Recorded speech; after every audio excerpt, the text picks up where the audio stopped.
선진화된 문명. The Aztecs had the best technology that could be produced in the conditions of which they lived.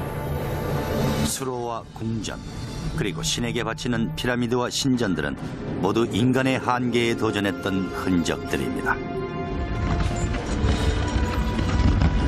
그 중에서도 가장 빛나는 성과는 유럽인들이 신대륙의 베니스라며 놀라워했던 화려한 수도의 건설입니다.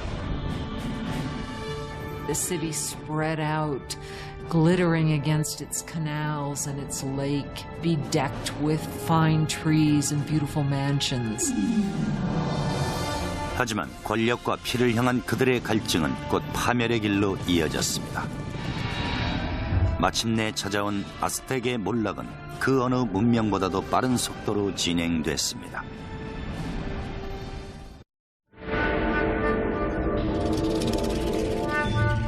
서기 1325년, 현재 멕시코시티에 인접한 멕시코 중부.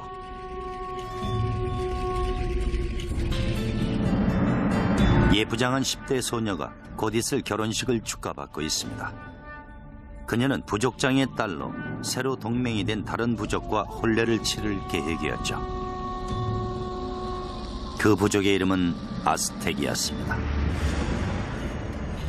의식을 치르기 위해 5명의 아스텍 귀족들이 그녀를 신전으로 인도합니다. 꼭대기에 다다르자 귀족들은 갑자기 소녀를 제단에서 끌어내더니 제물을 바치는 데 사용되는 돌판 위에 올려놓습니다. 4명은 각각 소녀의 사지를 붙들고 나머지 1명이 칼을 높이 치켜댑니다. 단 한 번의 동작으로 그는 소녀의 가슴을 갈라 아직도 뛰고 있는 심장을 꺼내듭니다. 그날 저녁 부족의 왕이 결혼을 축하하는 의식에 초대됐습니다. 거기서 그는 아직도 윤기가 나는 딸의 피부를 쓰고 춤을 추는 제사장을 발견하죠. 타산의 신을 기리기 위해 아스텍인들은 소녀의 가죽을 벗겨낸 것입니다. He saw this and he was absolutely horrified at what he saw, his dear daughter. And so he and his forces immediately chased the Aztecs into the lake and onto this island where they sought refuge. 습지로 가득한 섬은 사람이 살 수 없는 곳이었지만 아스텍인들은 그곳에서 아메리카 대륙에서 가장 강력한 제국 건설을 준비합니다.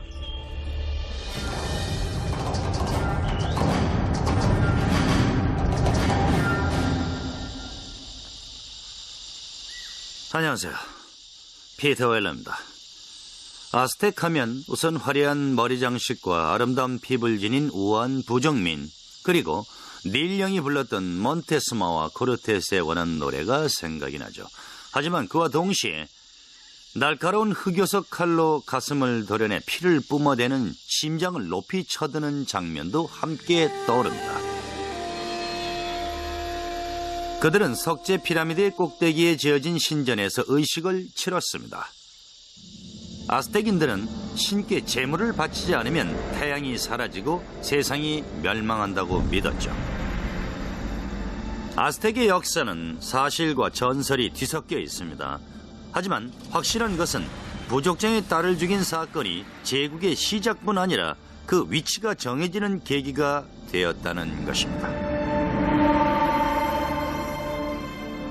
공주를 제물로 바치고 쫓겨난 아스텍인들은 멕시코 계곡을 중심으로 연결되어 흐르는 5개의 호수 가운데 가장 큰 텍스코코 호수에 다다랐습니다.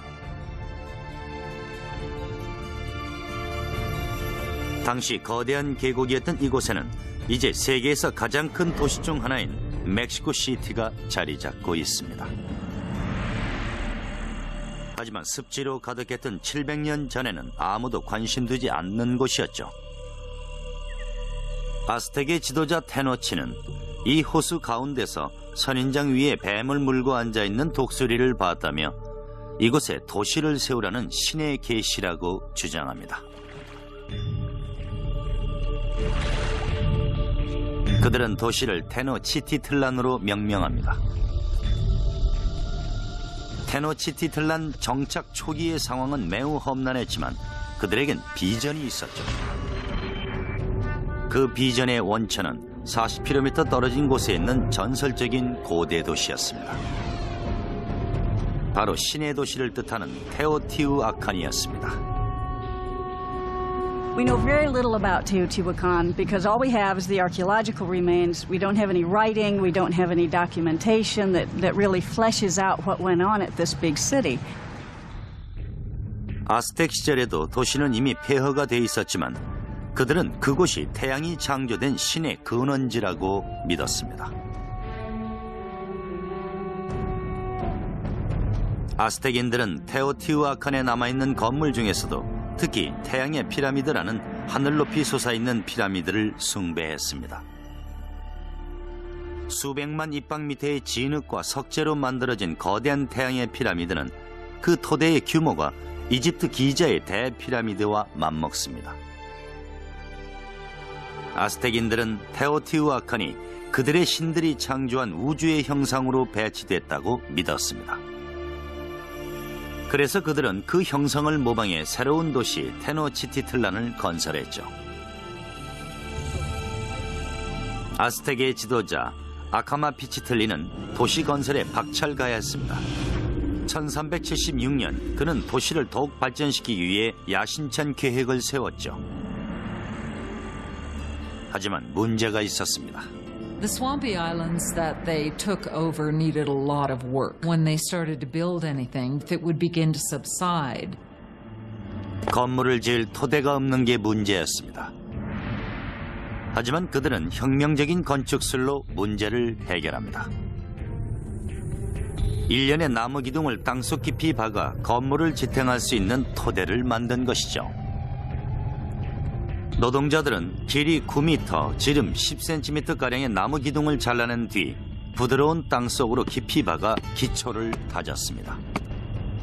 나무 기둥들의 주위에는 화산석을 둘러 강도를 높였습니다. 석공과 벽돌공들은 이제 마음 놓고 건물을 올릴 수 있게 되었죠. They have found wooden pylons to hold the foundations of the pyramids. The fact that they didn't sink or the fact that it didn't just topple, I think that's a major feat of engineering. 테노치티틀란은 섬에 지어졌지만 주변 호수의 수심은 2m가 넘지 않았습니다. 거대한 도시가 연못 위에 떠있는 셈이었죠. 내륙에서 섬 도시로 들어가는 교통수단은 배가 유일했습니다. 하지만 아스텍인들은 13m가 넘는 넓은 도로를 건설해 내륙에서 수도로의 이동이 수월하게 했습니다. 도로의 토대는 다른 신전이나 건물들처럼 강력한 나무 기둥들로 만들어졌죠. 수천 개의 나무 기둥을 호수로 운반해 바닥에 세우는 작업은 중앙 아메리카 최고의 기술과 가장 풍부한 노동력을 지닌 아스텍에서만 가능했던 일이죠. 도로 건설을 위해 나무 기둥이 두 줄로 세워집니다. 나무 기둥 사이의 공간에 돌과 진흙을 채워 수면 위로까지 올라오게 합니다. 도로의 하중을 버텨낼 토대를 만드는 작업이죠. These causeways were built very straight, they were very wide, with bridges that would open up that connected the city to the north, to the west, and to the south. 도로를 통해 더욱 많은 건축 자재를 빠르게 운반할 수 있게 됐지만 새로운 문제가 생겨났습니다. There were no beasts of burden in Mesoamerica, so everything had to be done with humans. No carts, no wheel. 소량의 짐은 이마에 맨 멜빵에 실어 날랐습니다.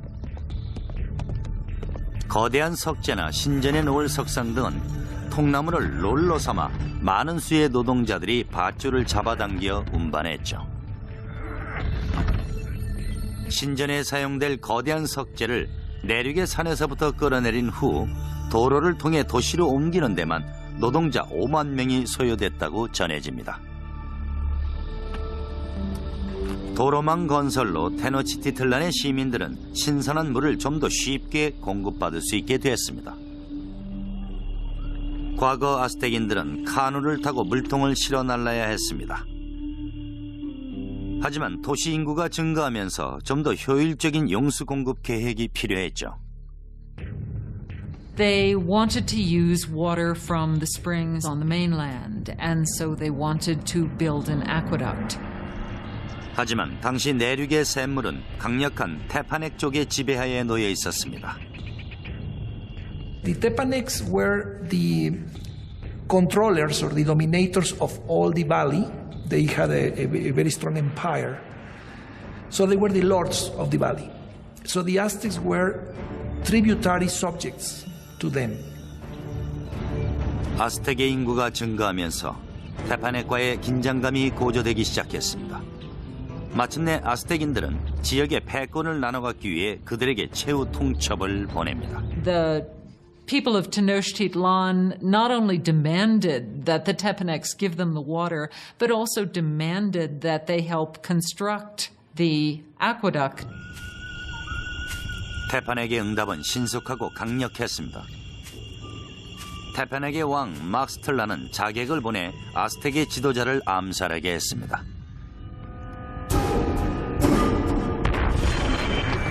주사위는 이미 던져졌죠. 수십 년간 억눌려 살던 아스텍인들은 마침내 테파넥 쪽에게 전쟁을 선포합니다. 이후 아스텍은 날로 번창하는 도시 주변의 웅대한 건축 계획을 연이어 시행하면서 신대륙 최고의 건축수를 이룩해냅니다.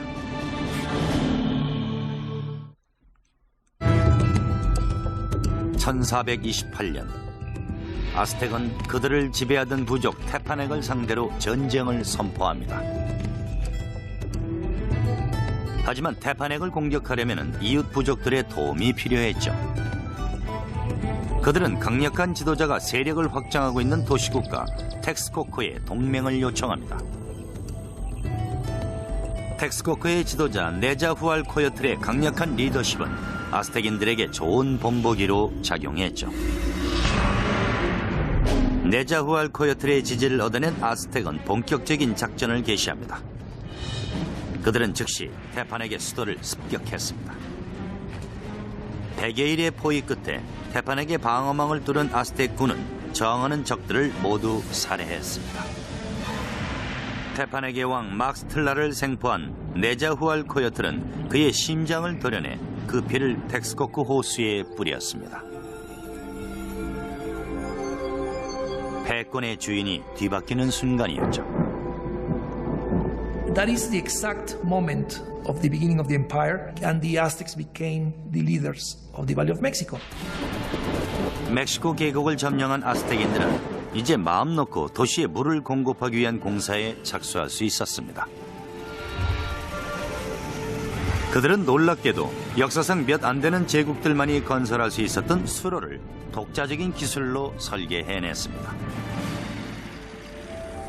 두 개의 관으로 이루어진 수로는 높이가 1.2m, 폭이 90cm 정도로 공급 안정을 위해 한쪽 수로의 물을 사용하고 다른 한쪽에는 항상 깨끗한 용수를 저장하도록 했습니다.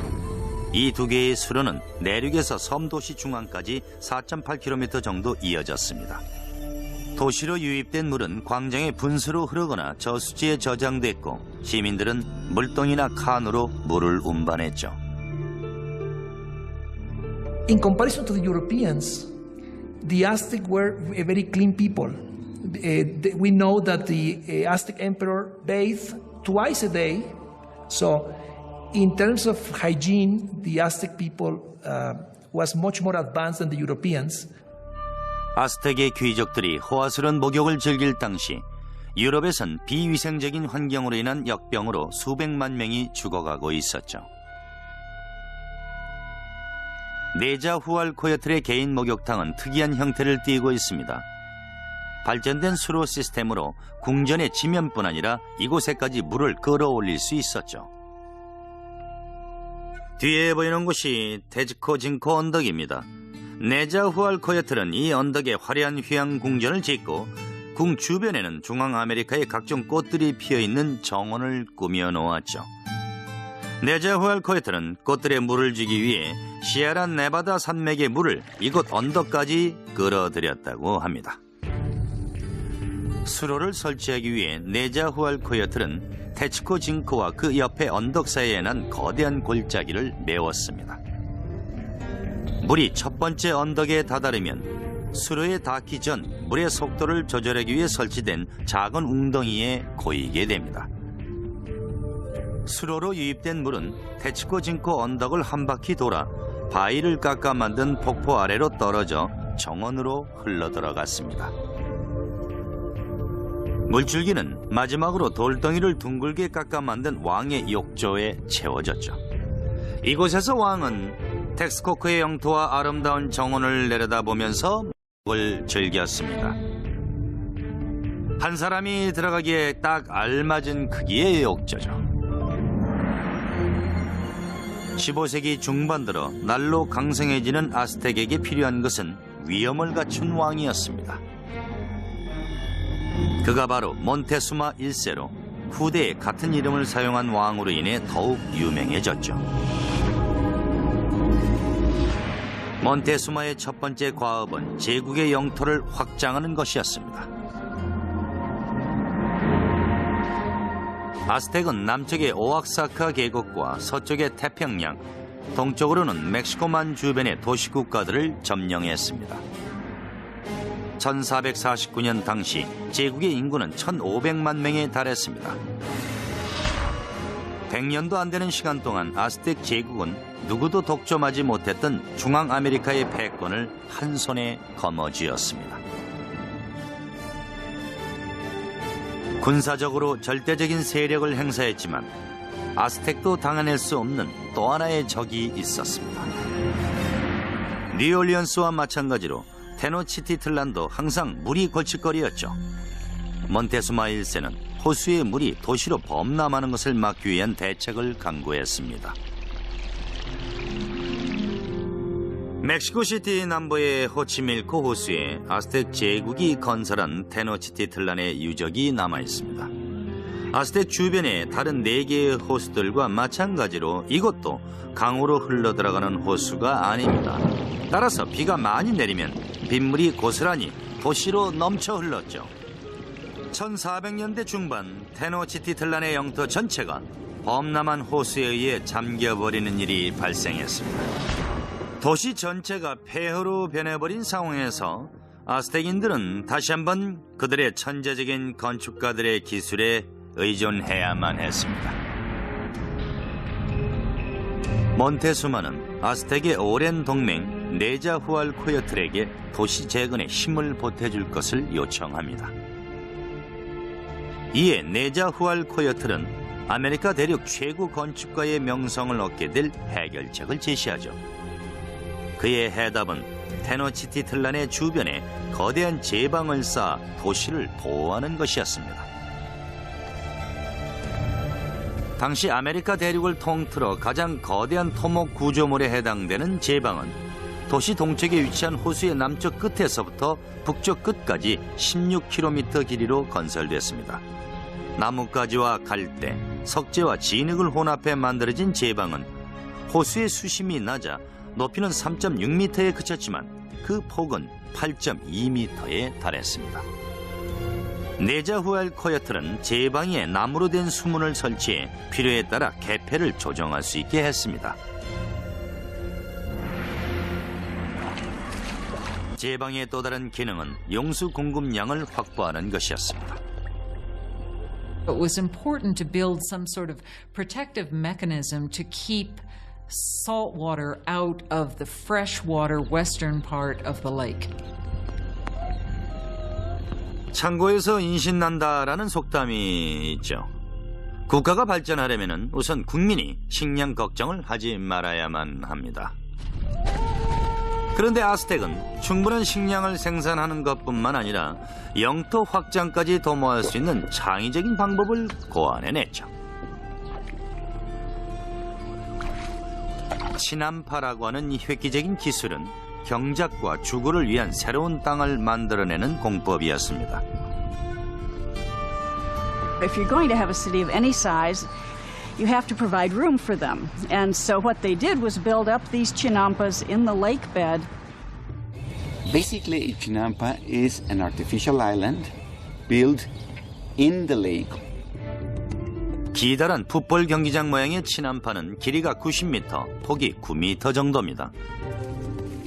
친한파는 나뭇가지를 그물 모양으로 엮어 물 위에 띄우고 그 위에 갈대를 쌓아 만듭니다. 그리고 호수 바닥에서 진흙을 퍼내 갈대 더미 위에 올리죠. 6명 정도가 8일 동안 작업해 친한파 1개를 만들 수 있습니다.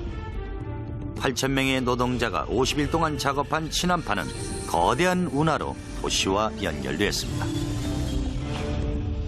내륙에선 많아야 3번 경작이 이루어졌지만은 친한파에선 한 해 7번 경작이 가능했습니다. 작물을 수확할 시기가 되면 친한파 가까이에 대놓은 배 위에 다음 경작을 위한 모종을 준비합니다. 얼마 후 이 모종들은 친한파로 옮겨져 경작이 되는 것이죠. 이런 식으로 친한파에서의 경작은 수없이 반복됐습니다.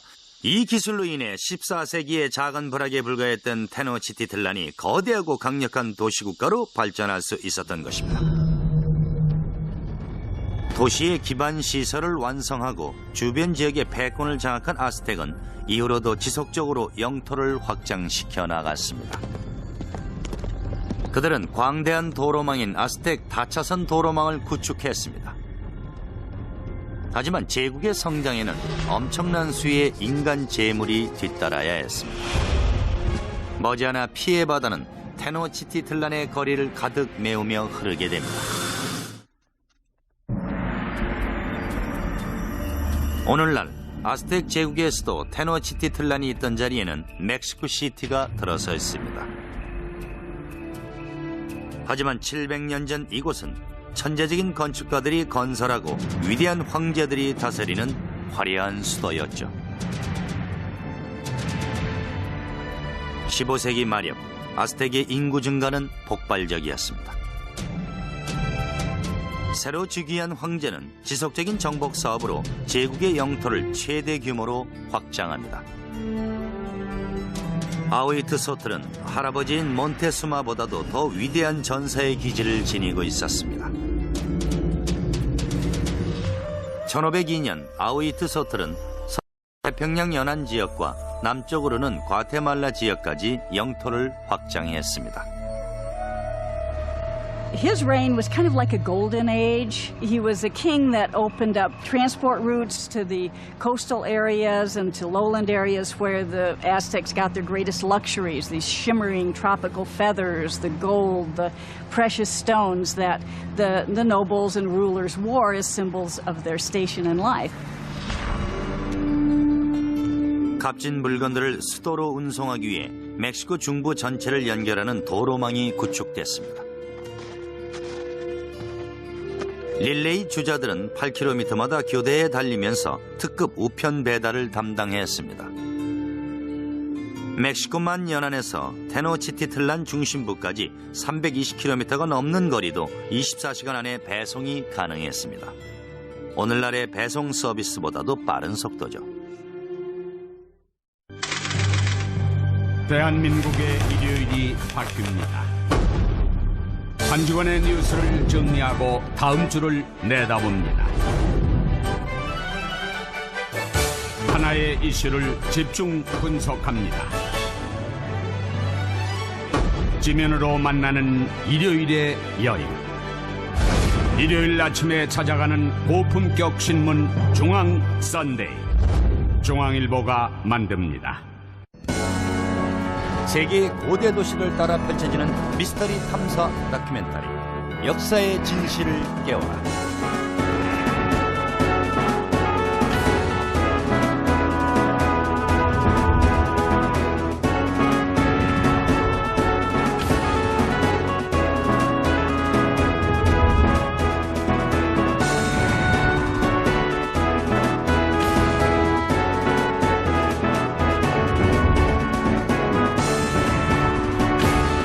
역사의 진실을 깨워라. 많은 시청 바랍니다.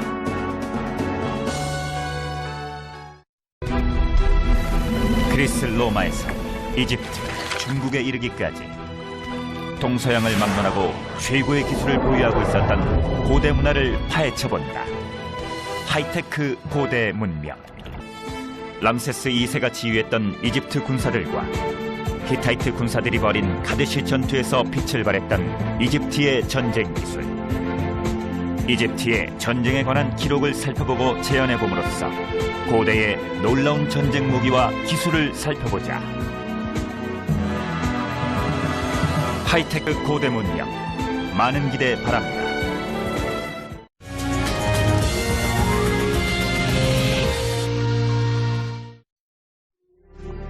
아스텍 최고의 전성기를 이끈 황제 아우이트소틀은 제국의 영광을 대변하는 테노치티틀란에 거대한 피라미드를 건설할 계획에 착수합니다.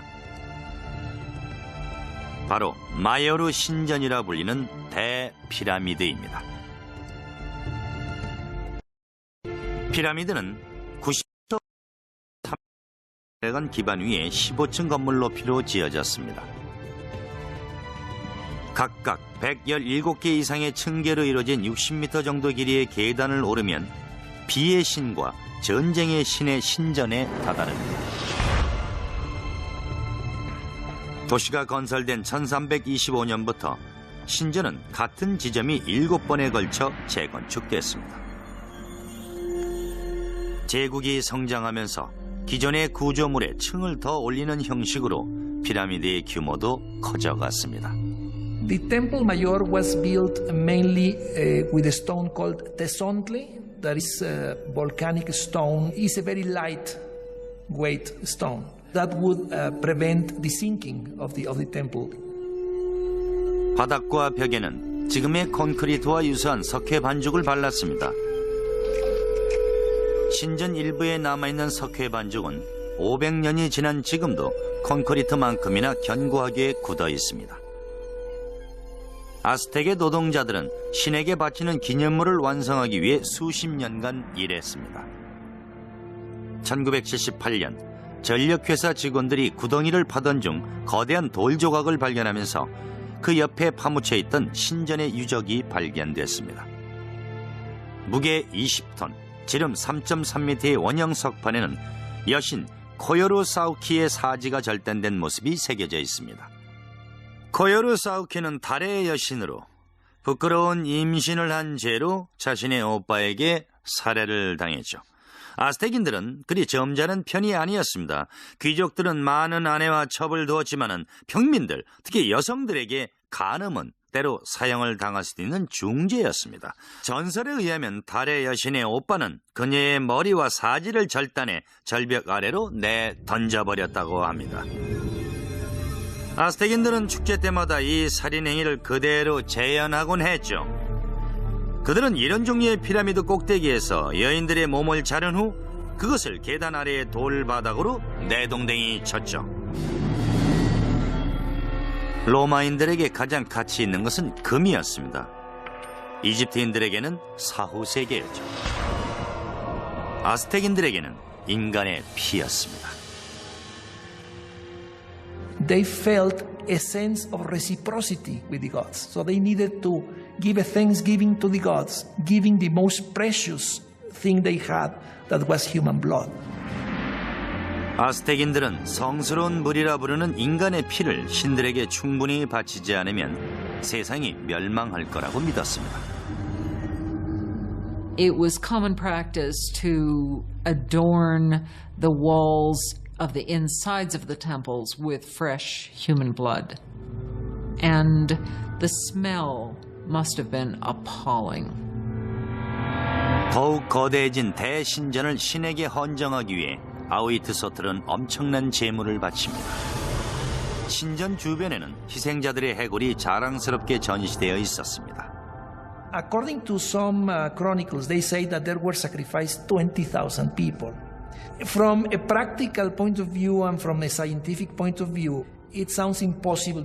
So I think that the chronicle that is written by Spanish sources is basically telling us that to their eyes they were many.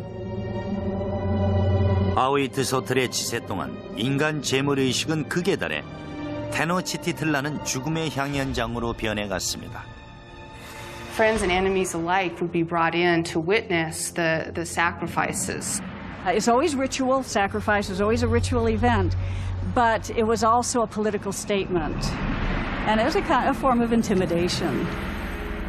아우이트소틀이 사망할 무렵 아스텍에선 재물을 위한 살인이 제도화됐고 전쟁터에서의 살인도 예술의 형태로 변모했습니다. 그들은 아메리카 대륙 최고의 전사들로 산중턱에 새롭게 세워진 거대한 신전이 그들에게 봉헌됐습니다. 하지만 최고의 아스텍 전사들도 미처 예상하지 못했던 적들이 다가오고 있었습니다.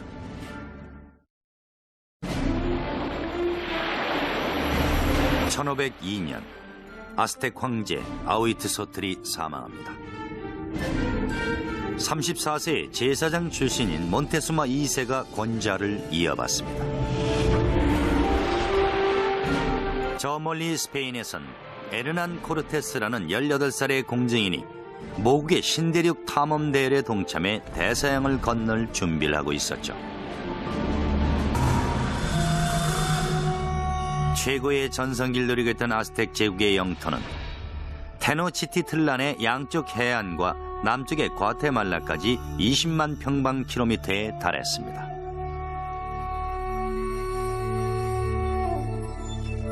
약 2,500만 명이 아스텍의 지배를 받았습니다.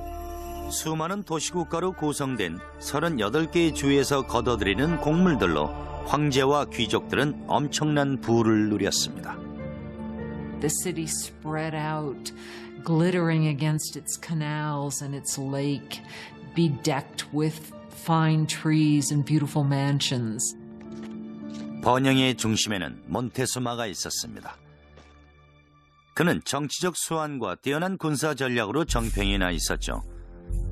자신의 통치에 굴복하지 않는 도시는 시민 모두를 무자비하게 살해했습니다. 하지만 그에게도 단점이 있었죠. It seems that Moctezuma was a passive individual, perhaps even a depressive individual. 하루는 그가 혜성이 테노치티틀란의 하늘을 가로지르는 것을 보고 밤새 울었다는 이야기도 전해지죠. 시간이 갈수록 그의 편집 증세는 심해져만 갔습니다. 황제가 미신에 집착하고 있는 동안 바다 건너로부터 실질적인 위협이 해안에 당도했습니다. 멕시코만 지역에 주둔하던 경비병들은 이 이상한 광경을 보고 어찌 설명해야 할지 몰랐습니다. They never have seen a boat, so they didn't even have a word to describe that. So the Indians refer to those boats as mountains that move in the water. 1519년 코르테스는 11척의 떠다니는 산과 500명의 선원 그리고 50필의 말과 함께 테노치티틀란에서 남동쪽으로 320km 떨어진 멕시코만에 다다랐습니다. 부족민들은 그들이 지닌 금속 무기와 생소한 동물들을 보고 크게 놀랐습니다. 코르테스는 내륙으로 이동하면서 반항하는 부족민들을 무참히 살해했습니다. 하지만 대부분의 부족들은 그에게 기꺼이 식량과 인력을 제공했죠. One of the ways in which one local lord down on the Gulf Coast curried favor was to give Cortez and his company a group of women who were to not only provide for them in housekeepers sort of manner, but were also clearly meant to be courtesans as well and provide sexual services to them. 이들 중에서 유독 코르테스의 눈에 띄는 여인이 있었습니다. 그녀의 이름은 마린체로, 추장의 딸이었지만 노예로 팔려온 상태였죠. They developed an intimate relationship, and in time she bore a son to him. And he would have been one of the first people of mixed blood in the New World. 하지만 그녀는 단순한 정부가 아니라 코르테스의 훌륭한 통역가였습니다. 나아가 그녀는 코르테스와 아스텍과의 사이에 중재자 역할까지 했죠. Not only was she his translator, but she could also tell him about things that were being said that he was not intended to hear or understand. 몬테수마는 릴레이 주자 소식통에 의해 정복자들의 움직임을 전해 들었습니다. 그들은 그의 도시로 향하고 있었습니다. 1519년 여름 테노치티틀란으로 진격할 무렵 코르테스는 수천 명의 병력을 확보했습니다. 하지만 몬테수마의 전사들은 수십만에 달했습니다. 그들은 전쟁터에서 짐승의 갑옷을 입고 적을 위협했습니다. Part of it was spectacle. You had just incredible costumes that the different warriors would wear. 이들 중 가장 중요한 기사들은 제기어와 독수리의 갑옷을 입었습니다. 아스텍의 전사들은 특별한 신전에서 신성한 의식을 치르는 것으로 임무 수행을 시작했죠. 이곳은 멕시코시티 남쪽으로 약간 떨어진 산 중턱에 세워진 6개의 신전 중 한 곳입니다. 신전은 몬테수마 2세가 즉위한 1502년경 완공됐는데요. 당시 유럽의 피렌체 공국에선 미켈란젤로가 다비드상을 제작하고 있었죠. 미켈란젤로가 다비드상을 조각하는 동안 아스텍인들은 이곳 산 중턱에 이 같은 신전을 조각한 것입니다. 지구의 서반구에서 이런 식으로 지어진 신전은 이곳이 유일합니다. 계단의 바닥에는 2개의 제기어 석상이 놓여 있습니다. 측면에는 2명의 전사가 조각돼 있었죠. 현관의 모양은 거대한 뱀이 입을 열고 있는 형상으로 그 혀가 바깥으로 뻗어 있는 것이 보입니다. 아스텍인들은 이것을 세상의 중심으로 들어가는 입구로 생각했죠. 특권을 부여받은 기사들은 독수리 조각상이 있는 방으로 들어가 자신의 코를 뚫어 그 피를 전쟁의 신 우이칠로 포크틀리에게 바쳤습니다. 하지만 그들은 곧 전쟁터에서 그보다 더 많은 피를 흘릴 운명에 처하게 됩니다. 코르테스와 몬테수마의 첫 대면은 평화로웠습니다. 하지만 스페인 정복자들은 조만간 신대륙에서 대규모의 유혈 사태가 벌어질 것을 알고 있었죠. 그 유혈 사태는 아메리카 대륙 역사상 가장 충격적인 사건 중 하나로 기록됩니다.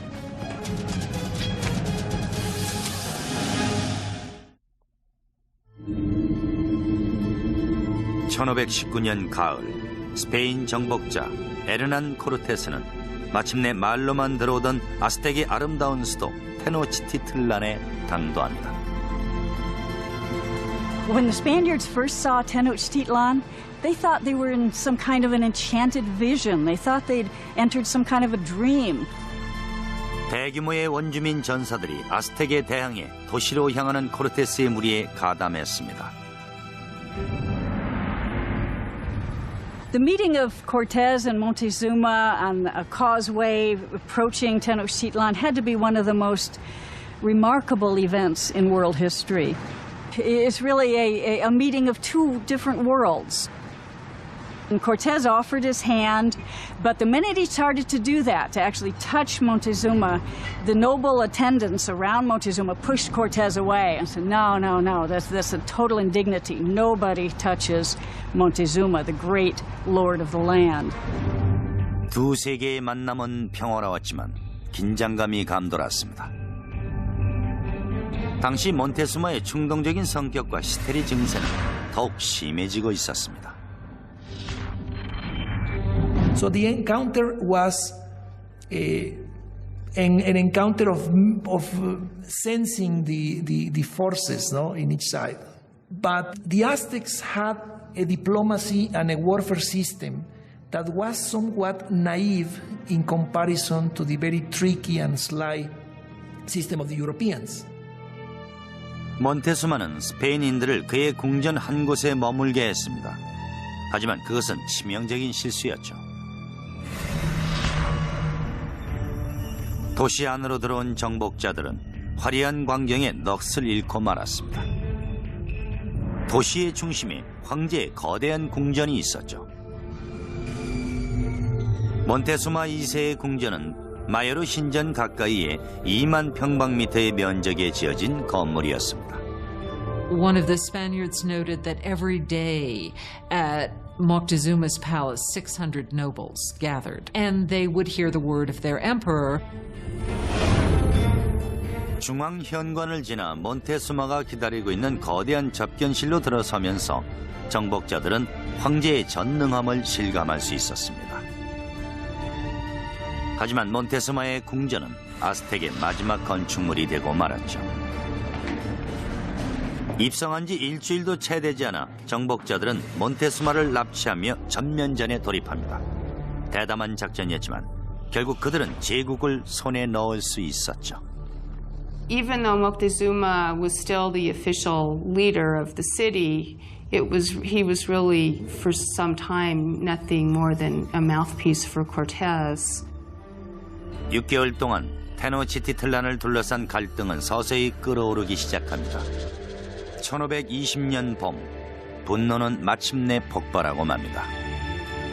어느 날 아침 스페인 군사들이 재물의식을 행하던 아스텍인들을 살해한 사건이 발단이었죠.